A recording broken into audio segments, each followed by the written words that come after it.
Señor Eury Andújar, presidente de la Asociación Nacional de Empresas e Industrias de Herrera, don Francis Mateo, vicepresidente, Walter Sterling, quien es secretario, y en fin a los miembros de la Junta Directiva y del Consejo y pasados presidentes de esta tan prestigiosa institución.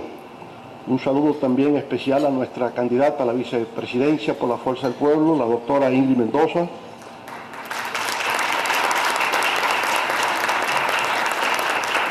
al compañero vicepresidente de nuestro partido, el doctor Radamés Jiménez,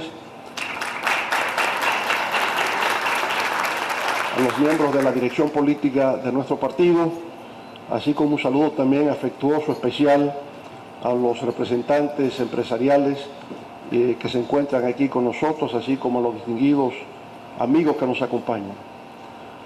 Bueno, y se nos ha invitado a compartir con ustedes algunas de las propuestas de nuestro partido, de la Fuerza del Pueblo, con ocasión de los comicios a celebrarse en mayo de este año. En realidad, tenemos un programa de gobierno que tiene 2024 propuestas. Con motivo del 2024, quisimos hacer 2024 propuestas. Obviamente que en el tiempo que disponemos no es posible compartir con ustedes tantas propuestas.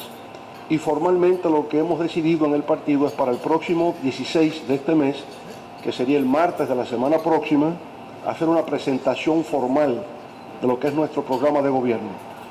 Pero hoy, presidente Andújar, lo que vamos a ver, como usted ve, abordamos temas que tienen que ver de carácter político, como es el fortalecimiento del Estado, temas económicos, sectoriales, el sector turístico, sector agroempresarial, obviamente el sector de energía, el sector industrial y la parte social con educación, educación superior, ciencia y tecnología e innovación, en fin, toda la gama de problemas que tiene que ver con República Dominicana.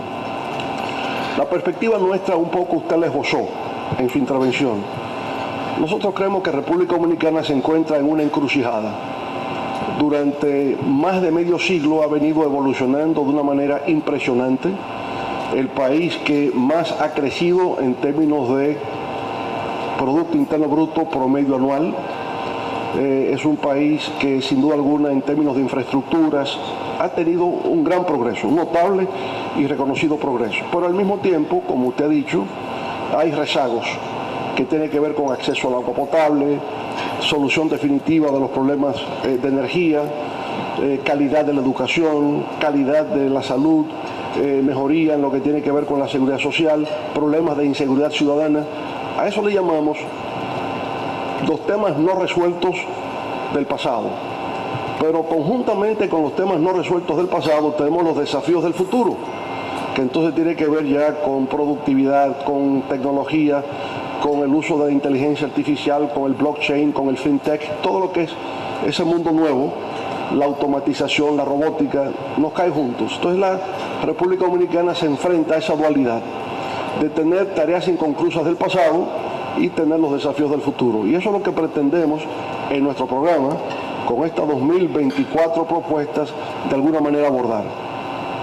Pero eso no será posible hoy por razones de tiempo, abordar todo eso. De manera que nos hemos querido enfocar en algo que creemos es de mayor relevancia para ustedes como Asociación de Industrias de Herrera. Y por eso nos pareció un poco compartir, porque la historia de la República, de los últimos 50 años, el progreso de la República, tiene mucho que ver con lo que fue la zona industrial de Herrera, hoy como Asociación Nacional de Industrias. Y tiene mucho que ver con los muchachos de Herrera, los muchachos de Herrera, los muchachos inquietos de Herrera, que en el 1971 se dedicaron a formar esta institución, medio siglo después, ¿verdad? Su misión siempre fue influir a favor de los cambios y el funcionamiento institucional. Nos parece muy bien, o sea, cómo su misión fue influir a favor de los cambios, y cambios ha habido en medio siglo, y cómo contribuir al funcionamiento institucional. Y por supuesto siempre lo vieron que más que un parque o una zona industrial, Herrera era un concepto, pero un concepto vinculado a un modo de ejercicio empresarial para aportar al desarrollo del país. Y eso se ha mantenido a lo largo de los años. Bueno, y como Herrera tiene los 50 años, medio siglo, fue en el 71, hoy estamos ya en el 2024, 53 años para 24, el éxito de Herrera es el éxito de la República Dominicana, y quizás sería bueno compartir con ustedes qué ha ocurrido en República Dominicana en medio siglo, porque en el año de 1971 en la República Dominicana solamente había 4.009.458 habitantes. 4 millones de habitantes había hace medio siglo atrás. Eso prácticamente se está triplicando, porque estamos llegando a 11 millones de habitantes. Bueno, pero en el 71, además de ser solamente 4 millones de habitantes, el 93% era población rural. Hoy tenemos que el 80% es población urbana. Es decir, la pirámide se ha invertido completamente. La expectativa de vida en el 1971 era de 57 años de edad. Yo recuerdo en esa época que uno era adolescente y decían un anciano de 50 años. Si me lo dicen hoy me sentiría gravemente insultado, ¿no? Pero así era, a los 57 expectativa de vida. Hoy día 74 años. ¿Cuánto ha cambiado en términos de impacto en la calidad de vida de la gente? Desde el punto de vista de los indicadores económicos, en el 1971 el PIB dominicano era 1.400 millones de dólares. Cuando llegamos al gobierno en el 1996 ya era de 18.000 millones de dólares. Cuando dejamos el gobierno en el 2012 era equivalente a 64.000 millones de dólares. Es decir, añadimos 47.000 millones en 8 años, porque fue del 2004 al 2012. Pero al 2021, 80.000 millones de dólares. Es decir, en 50 años haber pasado de 1.400 millones a 80.000 millones, estamos hablando de dos países radicalmente diferentes. Si lo vemos en el presupuesto es hasta más claro, porque el presupuesto en el año 1971 era equivalente a 241 millones de pesos. En la actualidad no sé ni cómo decirlo, yo no sé cómo se lee esa cifra, pero aquí decimos 1 billón porque seguimos el modelo español. Los americanos dirían 1 trillón, que sería 1 millón de millones. Ese es el presupuesto de República Dominicana. Naturalmente, cuando uno habla de 1 trillón, está diciendo que desde el día en que nació Jesucristo hasta el día de hoy se va gastando 1 millón de pesos todos los días y todavía sobra.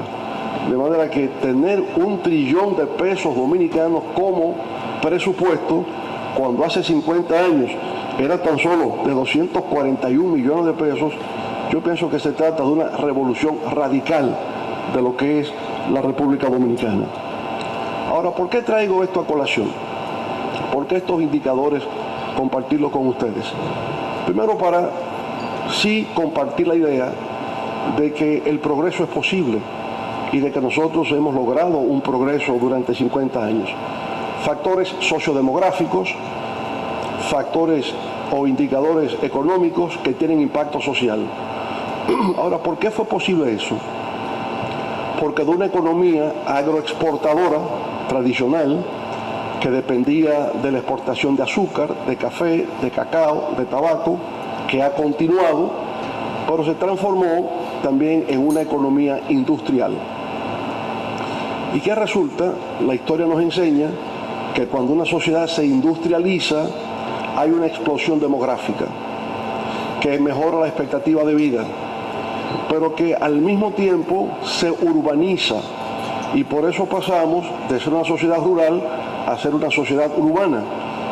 Y lo tercero es que se moderniza, de manera que la industrialización nos trae esos 3 factores: explosión demográfica, urbanización y modernización. Y eso se ha logrado en la República Dominicana, porque la urbanización nos trae las grandes ciudades. Y creo que se me cumplió en parte el sueño del primer periodo de gobierno de que Santo Domingo fuera el Nueva York chiquito. Y ahora estoy viendo también que Santiago va en esa dirección y muchas ciudades de la República Dominicana también van en ese sentido, y lo vemos por el poder adquisitivo, una clase media en expansión, donde ya están los supermercados compitiendo entre sí en localidades como San Francisco de Macorís, como La Vega, como Moca, pero hacia el este, en San Pedro, en La Romana. Es esa capacidad de compra que hoy se tiene en la República Dominicana. De manera que todo eso realmente ha sido el fruto de un nuevo modelo económico que se instala a partir de los 70, que predomina a partir de los 70, que ha sido la industrialización. Pero esa industrialización ha tenido etapas, ¿verdad? Y empezando en los años 60 y más en los 70, fue la etapa que se ha conocido históricamente como de industrialización vía sustitución de importaciones. Aquí hizo referencia también en su intervención el presidente Andújar.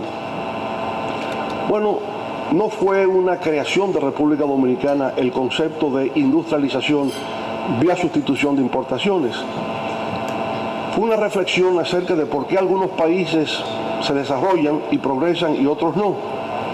Y entonces, economistas como Raúl Prebisch, que ya era parte de la CEPAL, llegaron a entender que el mundo se dividía entre centro y periferia, y que el mundo que está en el centro se desarrolla porque son países que están industrializados, y los que no se desarrollan, que están en la periferia, son países que fundamentalmente se concentran en agroexportación o minero exportación, es decir, primario exportadores, o exportan azúcar, o exportan guineos, o exportan caucho. Entonces, los que son primario exportadores o exportan productos mineros no logran desarrollarse. Por consiguiente, había que buscar la manera de trascender ser países primario exportadores y ser países industriales. Pero ¿cómo serlo cuando ya hay países que sí lo son? ¿Cómo podrá competirse con ellos? Entonces, el modelo que se consideró es: vamos a desarrollar la industria nacional para satisfacer el consumo nacional, y para eso vamos a sustituir las importaciones, y por lo tanto vamos a aumentar los aranceles, el pago de impuestos aduanales, para que esos bienes y servicios no compitan con los que vamos a crear en el país. En el caso nuestro empezamos con dos: textiles, prenda de vestir y calzado. Entonces subimos los aranceles a las importaciones de prenda de vestir y a las importaciones de calzado, y así empezamos. Se promulgó la ley 299 en el año 1968, y así arrancamos con el modelo de industrialización en la República Dominicana vía sustitución de importaciones, un modelo de toda América Latina. También fue el modelo en el mundo asiático, los tigres asiáticos aplicaron ese, con la diferencia cuando a veces se dice ¿por qué aquellos se desarrollaron rápidamente y nosotros no? Bueno, porque en el marco de la Guerra Fría, después del triunfo de la Revolución China, Estados Unidos abrió su mercado a las industrias de Corea, a las industrias de Singapur, y tenían el acceso al mercado norteamericano mucho antes que nosotros en esta parte del mundo. Esa es la diferencia de por qué aquello se desarrolló y por qué esta parte duró más tiempo. Bueno, pero digamos, desde los años 60, pero básicamente 70, llegando a los 80, era el modelo de industrialización vía sustitución de importaciones, lo que fue la base de la industrialización moderna de la República Dominicana. Llegamos a los 80, y en los 80 las zonas francas empiezan a tener auge en nuestro país. Y las zonas francas también empiezan con textiles y prenda de vestir. Ese es su punto original. Pero como estamos precisamente en un momento político de Guerra Fría, Estados Unidos abre su mercado a los países de la región para no ser influenciados por la Revolución Cubana, por el triunfo de la Revolución Sandinista en Nicaragua, por el triunfo del movimiento La Nueva Joya, que se daba también en la zona del Caribe. Bueno, entonces abrió el mercado norteamericano a las exportaciones que venían de las zonas francas. Pero interesante, en el modelo de iniciativa para la cuenca del Caribe, nosotros entrábamos exentos del pago de arancel al mercado de los Estados Unidos pero no teníamos que abrir nuestro mercado a la importación de bienes y servicios de los Estados Unidos. Era, si se quiere, libre comercio unilateral. Nosotros hacia el mercado norteamericano. A decir verdad, era el mejor de los mundos, que pudiéramos exportar hacia el mercado norteamericano sin ninguna reciprocidad. Pero eso terminó. Y terminó con el fin de la Guerra Fría. Ya desde el punto de vista geopolítico no era importante mantenerlo así. Y se inicia la etapa actual, que es la etapa del libre comercio. En el caso nuestro, el DERECAFTA. En virtud del DERECAFTA seguimos accediendo al mercado norteamericano, pero ahora es recíproco. Ahora también tenemos que abrir nuestro mercado a la importación de bienes y servicios de los Estados Unidos. Bueno, obviamente que en principio vemos una asimetría, vemos una desigualdad. El mercado norteamericano es muy grande, nos va a inundar con sus productos, con sus bienes, y va a ahogar a la incipiente industria dominicana. Eso es como se percibe en principio. Y efectivamente por eso tuvo que establecerse una especie de cronología en el tiempo, productos que se iban liberalizando, no fue abierto inmediatamente en el tiempo. Conversaba ayer en la Asociación de Industria que nos queda un producto de mucha preocupación para el año próximo, que es el arroz. Se estima que para el año próximo tenemos que importar arroz, el arroz de Arkansas en Estados Unidos, sin tener que pagar impuestos en aduanas. Es una legítima preocupación en República Dominicana para los productores de arroz de la región del Cibao el que eso ocurra, porque ya sabemos lo que pasó en Haití con eso. Haití era un productor de arroz, importante productor de arroz. Todo el arroz que se consumía en Haití, Walker lo sabe, era producido en Haití, pero empezó a importarse arroz de Arkansas. Y de repente un arroz subsidiado en la producción, subsidiado en la exportación, el arroz haitiano no podía competir. Y se arruinó la producción arrocera en Haití y vemos productores de arroz haitianos en República Dominicana, pero ya no lo hacen en Haití. Haití importa todo el arroz que produce, todo el arroz que consume, viene importado de los Estados Unidos. ¿Cuál es el problema para nosotros? Que ese arroz es subsidiado en su producción, es subsidiado en su exportación y por tanto hay una situación de desequilibrio comercial que se produciría entre Estados Unidos y nosotros.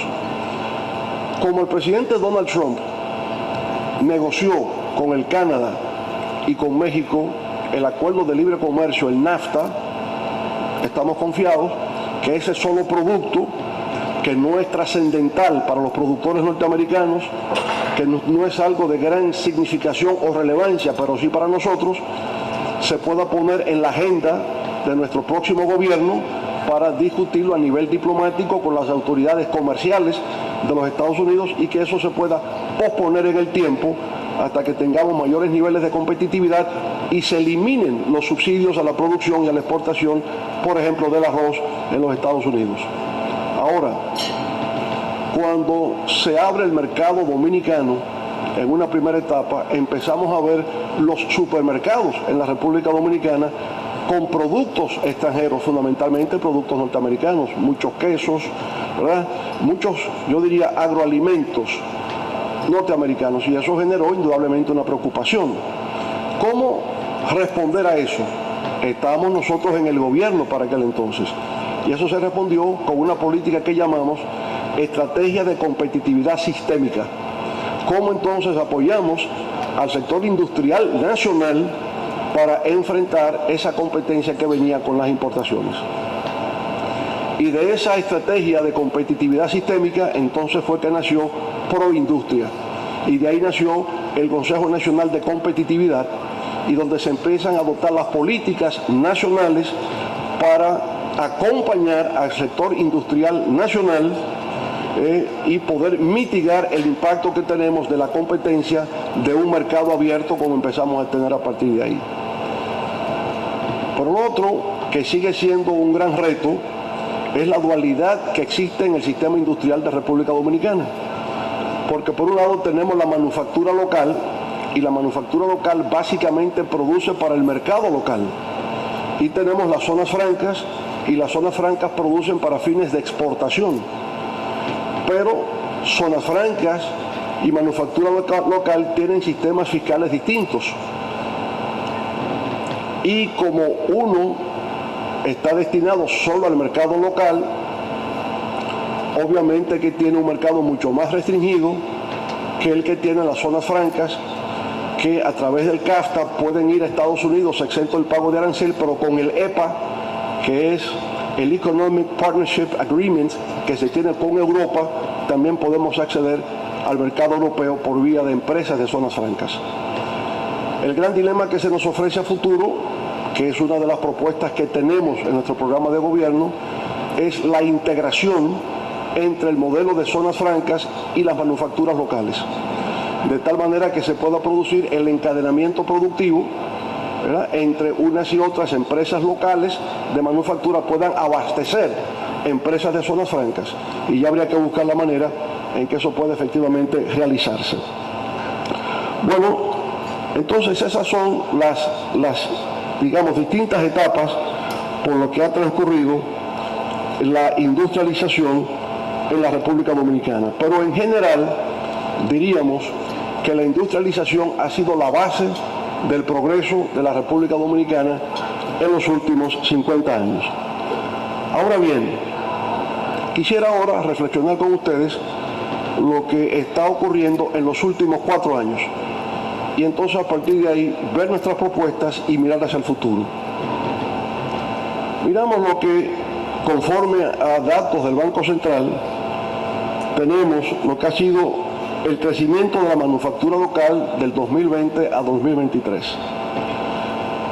La manufactura local en general tuvo una caída de menos 2.2%. La razón la entendemos. El 2020 es el año de la pandemia y por lo tanto hubo una contracción general en todo. La economía dominicana tuvo una contracción de casi menos 8%, igual que de América Latina. Eso afectó. La industria de alimentos no quedó afectada. Fíjense que crece en positivo 4.4, porque a pesar de pandemia la gente tiene que alimentarse y por esa razón no hay contracción en la producción de alimentos. Se pudo sostener la producción de alimentos en República Dominicana. Ahora, cuando vamos a elaboración de bebidas y productos de tabaco, cae a menos 5.1. Cuando vamos a fabricación de productos de refinación de petróleo, menos 4.7, menos circulación de vehículos, ¿verdad?, menos uso intensivo de los combustibles fósiles. Otras manufacturas cae a menos 9.5. Lo que no es esencial se contrajo más severamente durante la pandemia. Bueno, en el año 2021 el comportamiento es diferente, porque es el año de la reactivación, pero una reactivación que también tiene mucho que hemos llamado de rebote estadístico, porque se compara con la contracción del 20, no con lo que acontecía en el 2019. Pero en todo caso, con respecto al 20, hay un cambio significativo. La manufactura local, entonces, tiene un rebote de 10.21, de menos 2.2 a 10.6. Y todo sigue creciendo. Industria de alimentos, 0.1, elaboración de bebidas, de menos 5 pasa a 10, y la fabricación de productos, bueno, todo crece en el 2021. Pero la realidad vuelve ahora en el 2022 y en el 23, que son los años más relevantes, porque, insisto, el 21 tiene esa cifra porque es en comparación con la contracción del 20. Ahora, ¿qué pasa en el 22? Tenemos un crecimiento moderado. Lo que crece la manufactura local es 2.2 y lo que va a crecer en el 2023, este año que acaba de transcurrir, es tan solo menos 1.5, porque la economía en general en el 2023 solo creció 2.4. ¿A qué se debe? ¿Por qué razón? Bueno, porque para salir de la contracción del 2020, el Banco Central tuvo que aplicar una política monetaria expansiva, colocó más recursos en el mercado, en total 215.000 millones de pesos. Al colocar tal volumen de recursos en el mercado, eso genera el rebote del 21, pero genera al mismo tiempo inflación. Y entonces, para detener la inflación, se ha aplicado la política contraria, una política monetaria restrictiva que se va reflejando en el 2022 y ya severamente en el 2023. Bueno, la inflación acumulada se mantiene, las tasas de interés siguen altas. En República Dominicana no podrán bajarse esas tasas de política monetaria hasta que no lo haga la Reserva Federal en Estados Unidos. Y Estados Unidos no las baja todavía, a pesar de que la inflación viene disminuyendo por el simple hecho de que el mercado laboral es muy fuerte en los Estados Unidos. Es decir, se está como en una etapa de pleno empleo, tan solo 3.3% de desempleo en Estados Unidos, entonces no se puede bajar drásticamente la tasa de interés cuando el pleno empleo existe. Nosotros dependemos de las decisiones que se tomen en la Reserva Federal y por eso tenemos en estos momentos todavía una política monetaria restrictiva que dificulta operaciones para el sector industrial y para distintos sectores de la República Dominicana en el plano económico. Bueno, siendo esa la realidad, también vemos aquí en la industria de alimentos más o menos un panorama parecido. Lo único que en el 2023, como pueden apreciar, el valor agregado en la industria de alimentos fue negativa de menos 3.1. En aceites, grasas de origen vegetal, menos 8.6. En productos lácteos, menos 3.9. Elaboración de azúcar, tuvimos la crisis del azúcar el año pasado, menos 21.6. Es decir, que en lo que tiene que ver con la industria alimenticia, el año 2023 para el sector industrial fue un año muy negativo. Pero la razón de todo esto ha tenido que ver con políticas monetarias restrictivas, que es la respuesta al tema inflacionario que se ha dado en la República Dominicana. Bueno,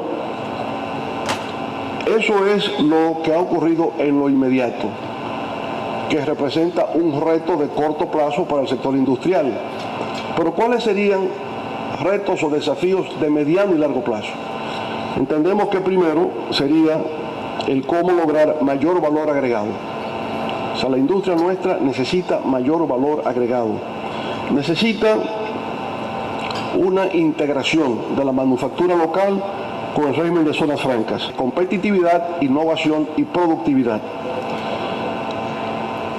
La necesidad de insertar a la industria dominicana en la cadena mundial de abastecimiento, los supply chains.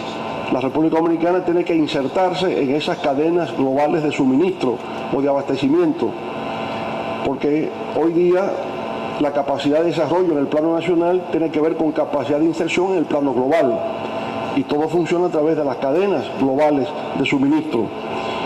Y, por supuesto, en la medida en que somos parte de esa inserción en la cadena mundial, también es ya en el plano nacional el encadenamiento productivo. Y ese encadenamiento productivo es, toda producción tiene una cadena de valor. La industria nacional tiene que identificar cuáles son los elementos que integran la cadena productiva de valor y entonces incorporarse con las zonas francas en la integración que nosotros sugerimos ha de tener. Entonces, la propuesta que tenemos en nuestro programa de gobierno para poder superar estos desafíos que tiene el sector industrial en el plano tecnológico son los siguientes. Creemos en la necesidad de la transformación digital. Todo el aparato productivo nacional necesariamente tiene que pasar por una transformación digital que afortunadamente, como hemos conversado en la mesa, ya existe, ya se está en evolución en ese aspecto. Y eso no es solamente a través de una expansión del ancho de banda, sino de la red de fibra óptica que pueda garantizar un rápido acceso y un acceso confiable a Internet en todo el territorio nacional. Y ahora una segunda ola, no solamente acceder a Internet, que ya es prácticamente de uso común, es pasar a Internet de las cosas, ¿verdad?, que es la nueva etapa. Es pasar al uso intensivo de inteligencia artificial, es la robótica para la automatización de los procesos industriales, es el uso del blockchain para determinar en bloques cómo se genera la producción industrial. Es el fintech para establecer los vínculos entre el sector industrial y el sistema financiero. Es esta revolución que se está dando en el mundo tecnológico que hace falta incorporar al sector industrial de la República Dominicana para que realmente podamos llamar que es competitivo, que es innovador, que incrementa su productividad, que incrementa su capacidad de añadir valor. Es eso lo que se aspira para una industria dominicana del siglo XXI. Simplificar los trámites aduanales mediante la digitalización de los procesos aduaneros, la ventanilla única y la firma electrónica. Utilizar inteligencia artificial para proponer escenarios de planificación estratégica, la predicción de la demanda y la optimización de la cadena de suministro, ¿verdad? Todo esto utilizando Big Data también, lo conversamos en la mesa. Adoptar tecnologías como blockchain, como ya he conversado, para ver la trazabilidad y la seguridad de la cadena de suministro.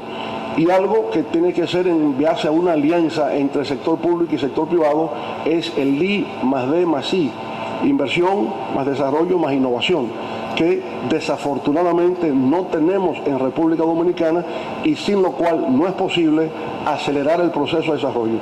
Un país que no invierta en desarrollo e innovación está estancado porque depende de la importación de la tecnología y en ese caso usted es un usuario de tecnología, pero no es un creador de tecnologías y adaptación de tecnologías a las necesidades locales. En el plano del desarrollo de capital humano, para el desarrollo de la industria, proponemos ofrecer incentivos fiscales, créditos blandos y otros beneficios a las empresas que inviertan en desarrollo tecnológico e innovación. Crear una cultura científica, tecnológica y cultural desde abajo, y para eso proponemos estimular la educación en ciencia, tecnología e innovación a través del sistema STEM, que es ciencia, tecnología, ingeniería y matemáticas, ¿verdad? Y que ya se están formando docentes para aplicar esto en todas las escuelas del sistema público en la República Dominicana. Brindar formación y apoyo a emprendedores en el desarrollo de negocios digitales. Impulsar la innovación y el emprendimiento mediante el apoyo a la creación de incubadoras y aceleradoras de startups, sobre todo con los jóvenes. Que haya un fondo semilla que permita a todo aquel que tenga una idea innovadora poderla iniciar creando incubadoras empresariales. Se le acompaña hasta que coloque el producto en el mercado. Si funciona, entonces pasa a una aceleradora. Y de esa manera, pues, podemos reproducir un modelo que ha dado resultados en muchos lugares, sobre todo en Estados Unidos, los startups que necesitan un acompañamiento, el modelo de negocios, cómo se formula, la implementación del producto, su colocación en el mercado, su publicidad, digamos, todos los pasos que hay que dar para que el producto tenga éxito en el mercado, ¿verdad? Entonces necesita el acompañamiento del gobierno en cada una de esas etapas. Entonces hay que volver a insistir, promover la convergencia de la manufactura local y las zonas francas industriales. Ese es el rumbo al futuro. Promover la integración de proveedores, fabricantes, distribuidores y minoristas. Promover encadenamientos productivos a través de las diferentes cadenas de valor. Priorizar la compra de productos y servicios de origen local por parte del gobierno, implementar programas de preferencia para las pymes en las licitaciones públicas, impulsar un plan de desarrollo del sistema logístico y de transporte de carga.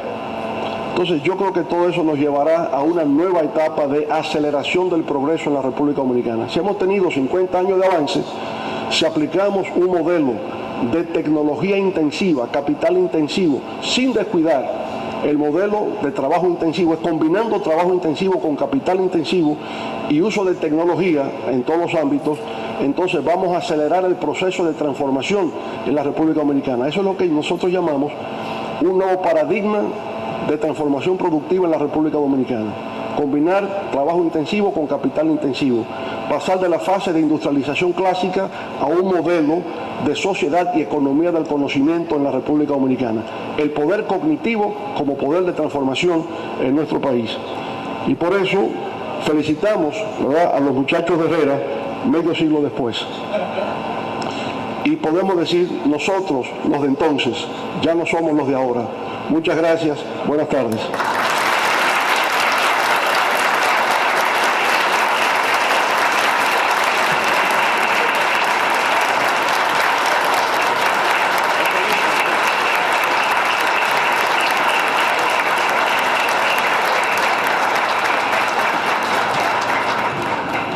Muchísimas gracias, doctor Leonel Fernández Reina, candidato presidencial del Partido de la Fuerza del Pueblo. Brillante exposición, sobre todo enjundiosa en el contenido y en su esencia. A partir de ahora le vamos a pedir nuevamente a los miembros de la Junta Directiva que voy a referir en estos momentos a que nos acompañen en el escenario. Se va a articular un momento de intercambio en el cual los miembros que estarán presentes en esta plataforma pues les pondrán cada uno sus inquietudes en representación de los sectores productivos que representan. Agradecemos, por favor, que nos ubiquen estas sillas preferenciales. Muchas gracias, Rosa. Bueno, después de esa presentación magistral del doctor Leonel Fernández, realmente donde prácticamente contesta varias de las interrogantes que teníamos y que le habíamos solicitado, le damos gracias por ello. Y como la visión de futuro que siempre ha tenido desde la creación del ITLA, lo cual ha sido un incubador de grandes tecnologías y de jóvenes talentosos que han salido de ahí, y yo creo que parte de lo que usted acaba de exponer, realmente eso debió estar ya en cada barrio quizás del país o en cada sector, en cada provincia, un ITLA, porque yo creo que esa es la base, conjuntamente con el Infotep, para poder capacitar personal que pueda llevar a la soñada industria 4.0, Internet de las cosas, blockchain y todas esas cosas salen de esas escuelas. Nosotros queremos ya, saliendo de la parte tecnológica, queremos preguntarle al doctor Leonel Fernández, en una eminente reforma fiscal que se avecina prácticamente ya en este año probablemente, de resultar electo presidente de la República Dominicana, ¿cuáles serían las principales iniciativas que usted como primer mandatario impulsaría, tomando en cuenta la realidad actual de la economía actual y global? También queremos adicionar una segunda pregunta, y sería básicamente con el tema laboral. Sabemos que en el Copardón hay un proyecto que está consensuado en un 95% con el famoso Código Laboral, pero hay un elemento que básicamente que es lo que ha tenido detenido el mismo, y es en cuanto a la cesantía. Incluso hemos oído algunas propuestas de economistas muy, vamos a llamarle muy prestigiosos, que han propuesto que se haga un seguro o algo por el estilo, para poder, sobre todo afecta más bien a las micro y a las pequeñas, porque la mediana y la grande no sería tanto inconveniente, pero sabemos que para una micro que pueda enfrentarse a un problema de una cesantía o de una demanda laboral es prácticamente desaparecer. En un gobierno suyo, ¿qué podríamos esperar en esas dos preguntas que le hicimos? Sí, con respecto a la primera pregunta de la reforma fiscal, hay que recordar que en la ley 112, que crea la estrategia de desarrollo, Estrategia Nacional de Desarrollo, la ley 112, ya se había establecido la necesidad de la reforma fiscal. De manera que ya es por ley que hay que proceder a realizar esa reforma fiscal. Si se planteó en el 2012, debió haberse hecho hace tiempo. Pienso que estamos retrasados con la realización de esa reforma fiscal. Ahora, en el 2020, al llegar al nuevo gobierno, se hace imposible. En medio de una pandemia, en un proceso de reactivación, habría sido políticamente una imprudencia haber intentado hacer una reforma en ese contexto. Por tanto, diría, más que discutir si va o no va, ya es por mandato de la ley que tiene que ir una reforma fiscal. Ahora, por la experiencia que uno ha adquirido en el ejercicio de gobierno, uno se da cuenta que una reforma fiscal, como toda gran reforma, requiere de tres elementos. La primera es que sea económicamente racional. ¿Qué es lo que se va a gravar? ¿En qué términos se va a gravar? ¿Cuál es el efecto social que eso va a tener? O sea, la racionalidad económica es el punto número uno. Segundo, la inclusión social. Si afecto, sin embargo, cómo se establece la recompensa social por la afectación. Y lo tercero, que sea políticamente viable, para que no vaya a pasar lo que ocurrió, por ejemplo, en Colombia. Se quiere introducir una reforma fiscal y el pueblo se tira a las calles. Entonces no puede hacer una reforma fiscal con el ejército en las calles reprimiendo un pueblo. Por tanto, tiene que ser económicamente racional, socialmente incluyente y políticamente viable. Si no reúne esas tres condiciones, habrá que posponer hasta que exista el clima adecuado de poder realizar una reforma fiscal. Ahora, tal como se planteó en la ley 112, esa reforma entonces cuando se replantee, porque ya el tiempo le pasó, cuando se replanteen las condiciones actuales, va a requerir de nuevo la construcción del consenso. Tiene que discutirse en base al diálogo y a la construcción del consenso, porque son, digamos, una diversidad de intereses en conflicto que están envueltos, ¿verdad?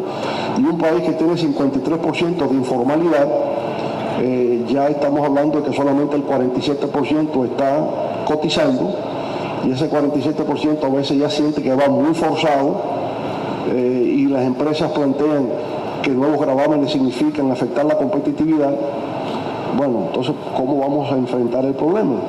Por otro lado, es un Estado que solamente tiene el 15,7% de ingresos con respecto al PIB. Por tanto, es una República Dominicana que está muy por debajo del promedio latinoamericano, que es un 21%, pero que está muy bajo de Argentina, que tiene 30%, muy debajo de Brasil, que tiene 35% del PIB. No hablemos de Europa, ¿verdad? El Estado benefactor europeo, donde hasta el 50% es de ingresos tributarios con respecto al PIB. Ese modelo no lo podemos ni siquiera pensar en República Dominicana. No aspiramos a eso. Lo que sí aspiramos es a tener un Estado que disponga de recursos suficientes para poder atender la tarea de los temas inconclusos del pasado, lo que hemos hablado. Los temas del agua potable, de la electrificación, de viviendas dignas, de carreteras, esas cosas del pasado, más los retos del futuro. Pero también entiendo que será del consenso y del diálogo que se construya, entender que tiene que darse sobre la base de una gradualidad. Usted no puede pretender conseguir 5% del PIB de la noche a la mañana, eso no es posible. Yo creo que el modelo español de la época de Felipe González fue muy interesante. 1%, 1.5% cada 2 años, hasta llegar a un 21% y de ahí se sigue. Es decir, creo en el diálogo, construcción del consenso, gradualidad, y que reúne esas tres características: económicamente racional, socialmente incluyente y políticamente viable. La segunda parte de la pregunta era sobre la parte laboral. La parte laboral. Bueno, por aquí está Nélsida, que me está acechando a ver qué digo acerca de los trabajadores, ¿verdad? La estoy viendo por acá. Miren, hay que recordar que el Código Laboral es el único código que, cuando se confeccionó, no estableció que hubiese equidad entre las partes litigantes.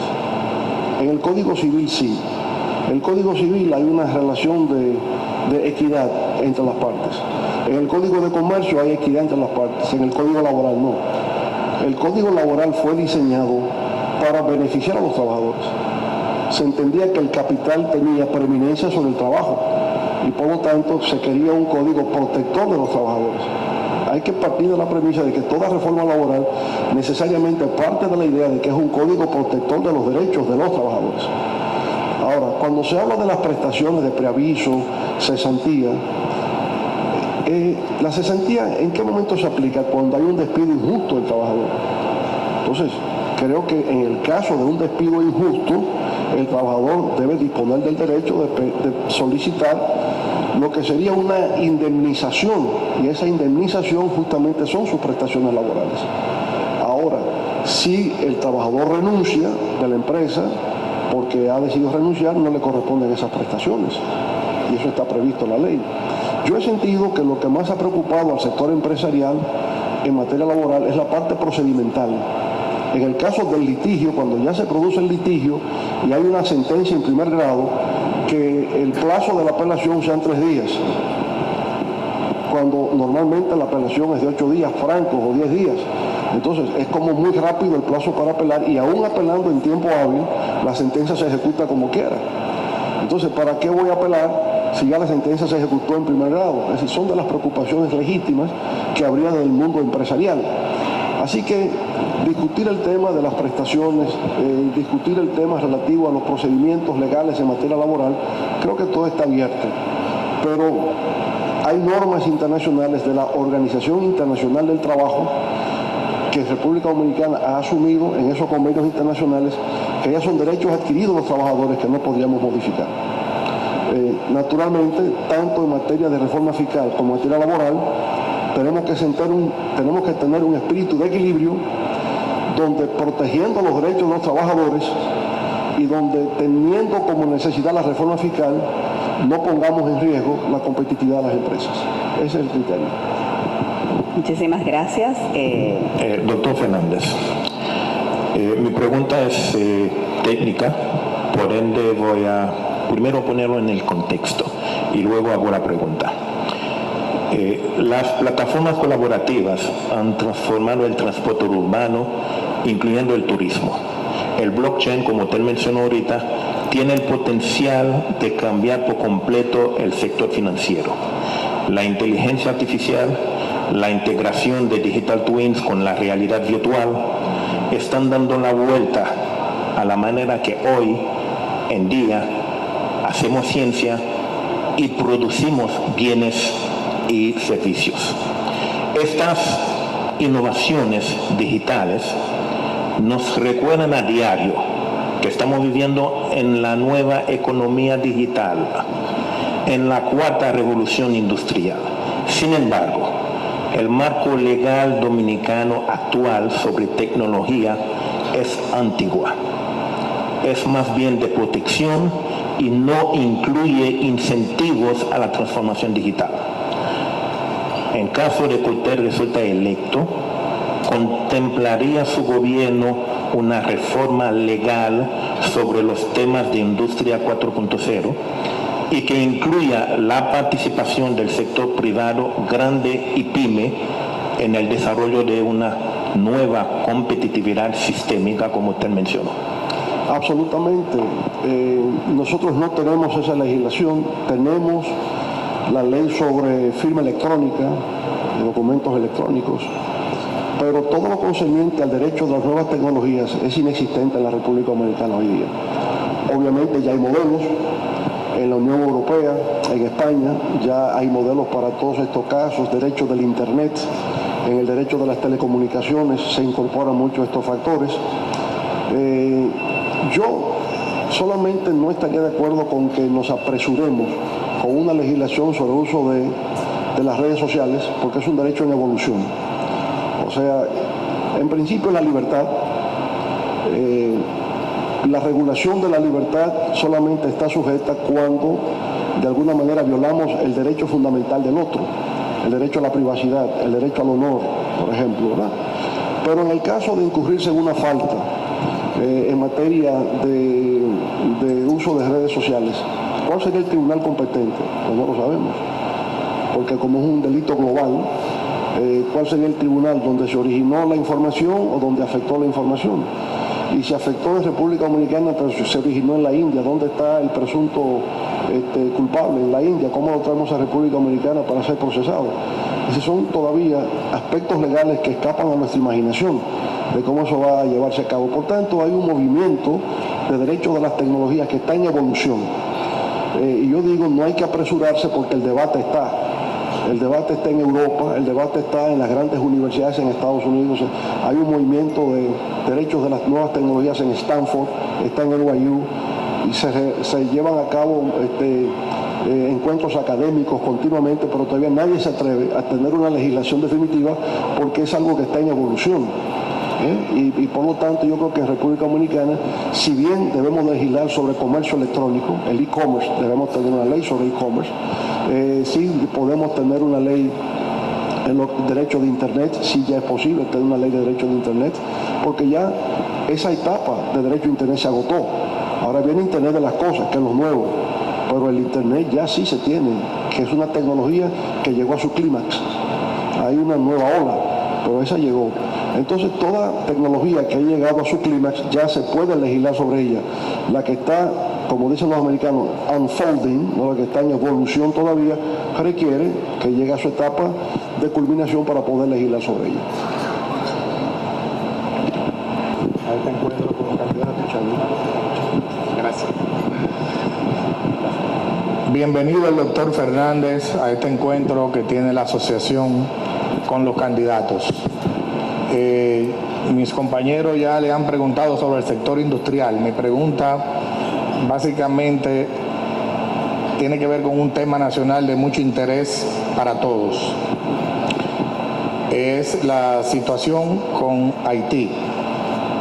De ser usted electo nuevamente como presidente de la República, ¿cuál es el plan estratégico que tiene su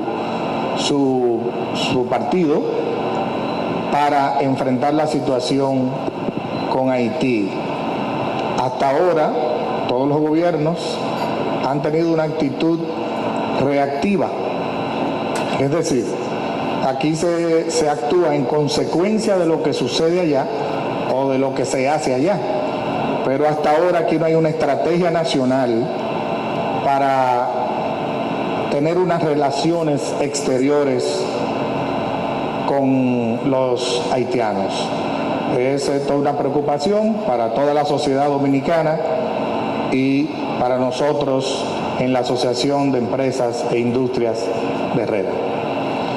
Sí, mire, cuando uno mira a la relación bilateral con Haití, como la relación bilateral con cualquier país, tiene que ver cuáles son los distintos elementos que conforman esa relación. En el caso de Haití, usted diría, factor número uno, la migración, tema migratorio con Haití. Pero también está el tema comercial, estaría el tema de seguridad, tráfico de armas, tráfico de drogas, ¿no? Es un tema de seguridad, trata de personas. En fin, hay un problema ambiental. Hay un tema de compartir recursos naturales en común. Hay una diversidad de temas que entrarían en esas relaciones entre Haití y República Dominicana. Lo que nosotros hicimos durante nuestra gestión de gobierno fue la creación de una comisión mixta bilateral que se reunía continuamente para tratar la diversidad de temas de interés común entre ambos países. Obviamente que lo que debe predominar siempre en la relación de un país con otro, sobre todo cuando comparte frontera, es el tema de la seguridad nacional. Y ese debe ser el principal tema para nosotros. Seguridad nacional implica migración, implica tráfico de drogas, implica tráfico de personas, tráfico de armas, implica el problema medioambiental, todo eso tiene que ver con el tema de esa relación. Ahora, en Haití también se pasa por distintas etapas.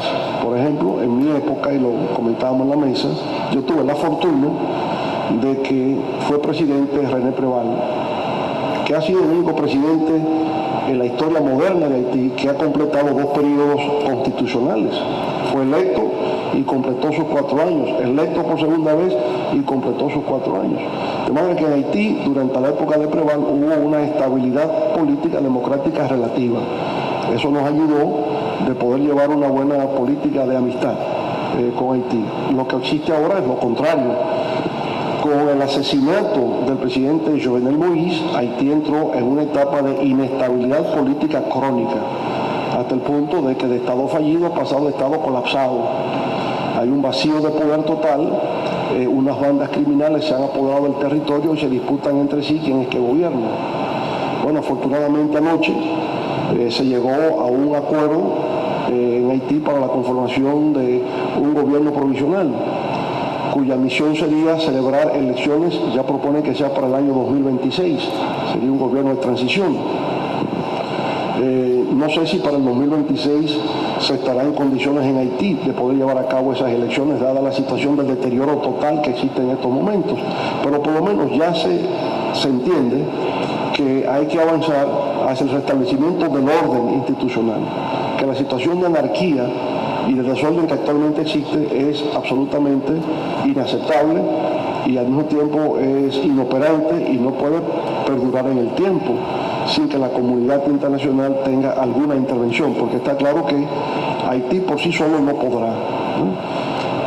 Quizás ayudó en el pasado, aunque en Haití hay sectores que no lo ven con buenos ojos, el hecho de que una misión de Naciones Unidas, la MINUSTAH, que duró 10 años, y no solamente garantizó orden, sino que había un presupuesto de $1.000 millones al año que ayudó a dinamizar la economía, sobre todo con los pequeños negocios, ¿verdad? Porque se consumían. Bueno, entonces, obviamente que es muy sensible el tema con Haití.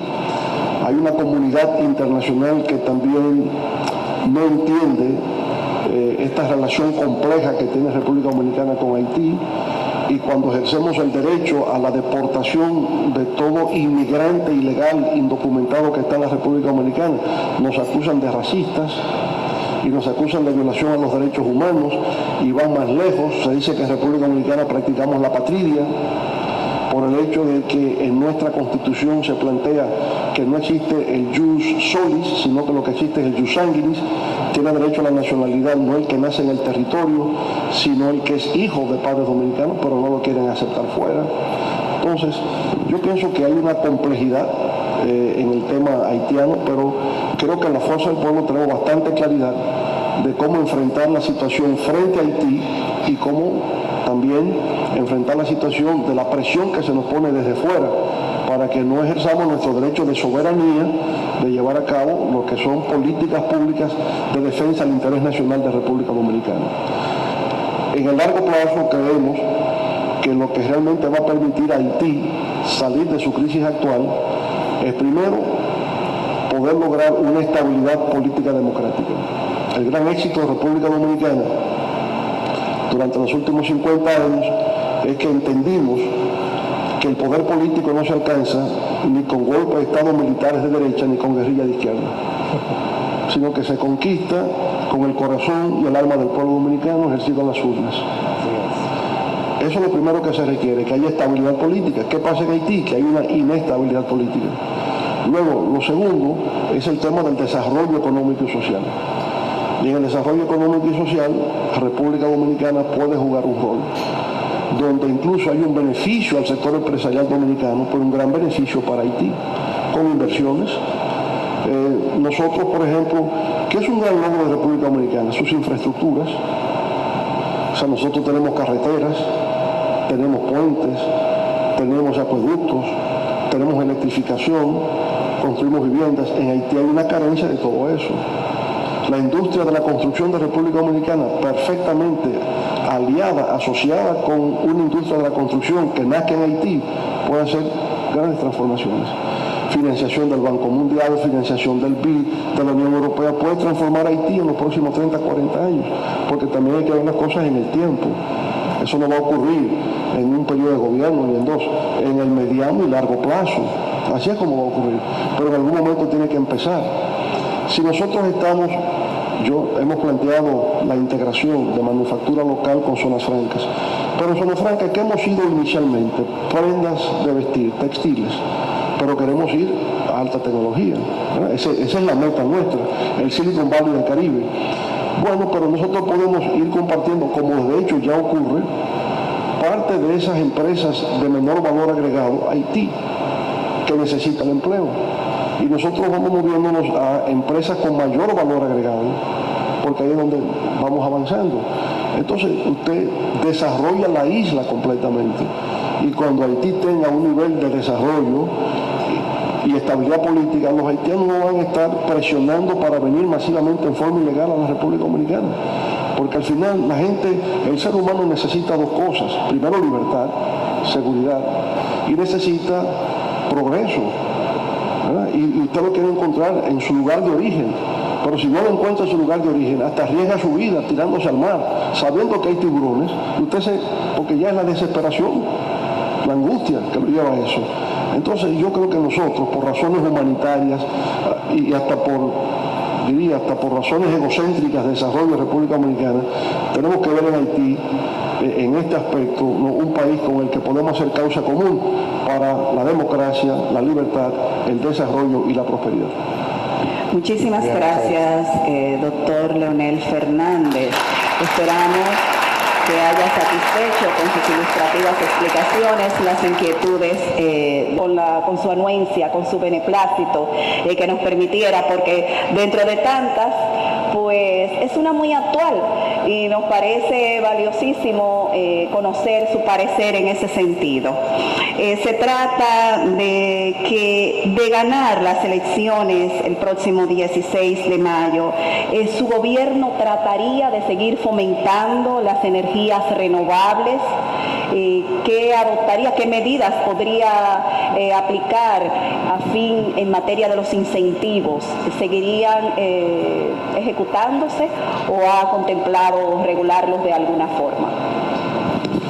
Magnífica pregunta, porque en efecto uno de los pasivos o el pasivo fundamental que se le atribuye a la industrialización en el tiempo es que, habiendo hecho uso intensivo de los combustibles fósiles, ha generado un problema de contaminación ambiental que hoy es parte del tema del cambio climático. Por tanto, a lo que aspiramos en la Fuerza del Pueblo es a una etapa postcarbónica, es decir, a un mundo donde no dependamos, como lo hemos hecho durante 2 siglos, de combustibles fósiles. Es una transición verde que vamos a tener en República Dominicana y por lo tanto sí será energías renovables, energía solar, energía eólica, energía hidráulica, ¿verdad? Estableciendo mecanismos, incentivos para que eso se pueda masificar. Las primeras instalaciones de energía eólica las logramos nosotros en el año 2008-2009 y la idea siempre ha sido incluso poder legislar de que en todas las construcciones que se vayan haciendo se instalen paneles solares o las nuevas tecnologías que se vayan desarrollando para ser cada vez menos dependientes de combustibles fósiles. Es la única forma de que podemos contribuir con mitigar los efectos del cambio climático, ¿verdad? Así que ocupa un lugar central por la industria y por todo. Es decir, el mundo avanza hacia una etapa de consumir, de desarrollar esa industria 4.0, no en base a combustibles fósiles, sino en base a energía renovable. Es una industria 4.0 en una etapa postcarbónica, por tanto, de energías renovables. Estupendo. Bueno, pues muchísimas gracias, doctor Leonel Fernández.